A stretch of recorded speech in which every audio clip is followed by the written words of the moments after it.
감정일기 쓰는 심리학적 방법. 마음을 치유하는 글쓰기의 힘. 안녕하세요. 심리와 건강 채널을 찾아주신 여러분.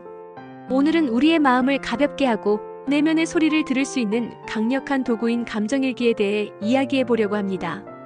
감정일기는 단순히 하루를 기록하는 것이 아니라 자신의 감정을 마주보고 이해하는 과정입니다.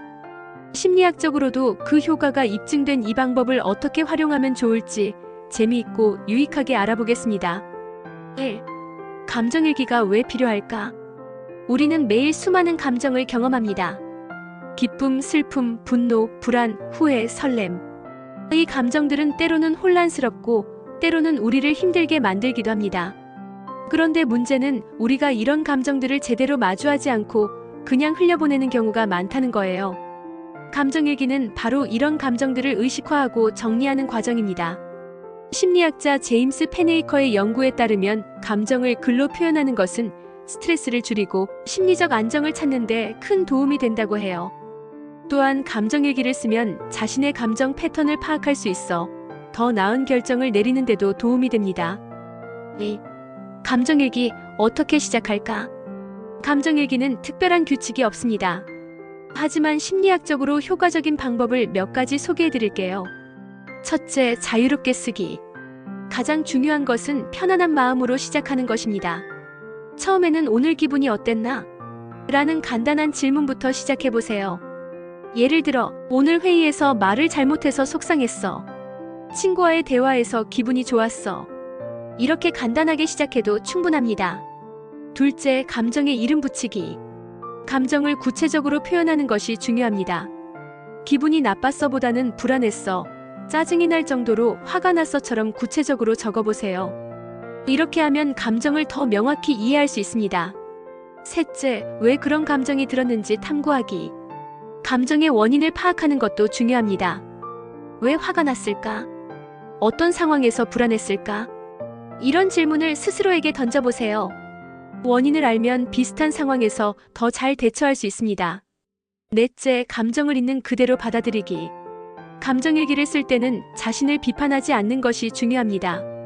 왜 이렇게 예민하게 반응했지? 라고 자신을 탓하기보다는 나는 지금 화가 났구나. 이 감정도 괜찮아. 라고 받아들이는 연습을 해보세요. 3. 감정일기의 심리학적 효과. 감정일기를 꾸준히 쓰면 어떤 변화가 생길까요?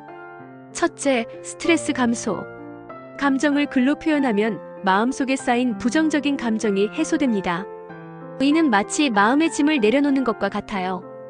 둘째, 자기 이해도 향상. 감정일기를 쓰다 보면 자신의 감정 패턴을 발견하게 됩니다. 예를 들어, 나는 사람들 앞에서 발표할 때마다 불안해하는구나 라는 사실을 알게 되면 그 불안을 극복하기 위한 방법을 찾을 수 있습니다. 셋째, 문제 해결 능력 향상. 감정일기를 쓰면 감정에 휩쓸리지 않고 객관적으로 상황을 바라볼 수 있습니다. 이를 통해 더 현명한 결정을 내리는 데 도움이 됩니다. 넷째, 긍정적인 사고방식 형성. 감정일기를 쓰면서 하루 중 좋았던 순간도 기록해보세요. 오늘 아침에 맛있는 커피를 마셔서 기분이 좋았다. 처럼 작은 행복도 기록하다 보면 점점 긍정적인 사고방식이 형성됩니다. 4. 감정일기 이렇게 활용해보세요. 첫째, 감정 카테고리 만들기. 감정을 분류해보는 것도 재미있습니다. 예를 들어, 기쁨, 친구와의 대화, 맛있는 음식. 슬픔, 이별, 실패. 분노, 불공평한 상황, 소통 문제. 이렇게 카테고리를 나누면 자신의 감정을 더 체계적으로 이해할 수 있습니다. 둘째, 감정 그래프 그리기. 하루의 감정을 그래프로 표현해보는 것도 좋은 방법입니다. 시간대별로 감정의 변화를 기록하다 보면 나는 오후 3시쯤 항상 피곤하고 짜증이 나는구나 같은 패턴을 발견할 수 있습니다. 셋째, 편지 형식으로 쓰기. 감정일기를 편지 형식으로 써보는 것도 추천합니다. 나에게 오늘 너무 힘들었지? 하지만 넌 잘 해내고 있어. 이렇게 자신에게 편지를 쓰면 자기 자신을 위로하고 격려하는 효과가 있습니다. 5. 감정일기 꾸준히 쓰는 비결. 감정일기는 꾸준히 쓸 때 그 효과가 극대화됩니다. 하지만 막상 시작하려면 쉽지 않을 수 있어요. 그럴 때는 이렇게 해보세요. 첫째, 짧게 시작하기. 처음에는 5분만 투자해보세요. 한 문장이라도 괜찮습니다. 점점 습관이 되면 자연스럽게 길어질 거예요. 둘째, 나만의 공간 만들기. 감정일기를 쓸 때는 편안한 환경을 만드는 것이 중요합니다. 조용한 카페, 집안의 코너 혹은 침대 위에서도 좋아요. 나만의 공간에서 마음을 열어보세요. 셋째, 완벽하지 않아도 괜찮아. 감정일기는 나를 위한 것입니다. 문법이 틀려도 글솜씨가 없어도 괜찮아요. 있는 그대로의 감정을 솔직하게 표현하는 것이 중요합니다. 마무리. 감정일기는 나를 이해하고 마음을 치유하는 강력한 도구입니다. 오늘부터라도 시작해보면 어느새 더 가벼워진 마음을 느낄 수 있을 거예요. 여러분도 오늘 하루의 감정을 기록해보는 건 어떨까요?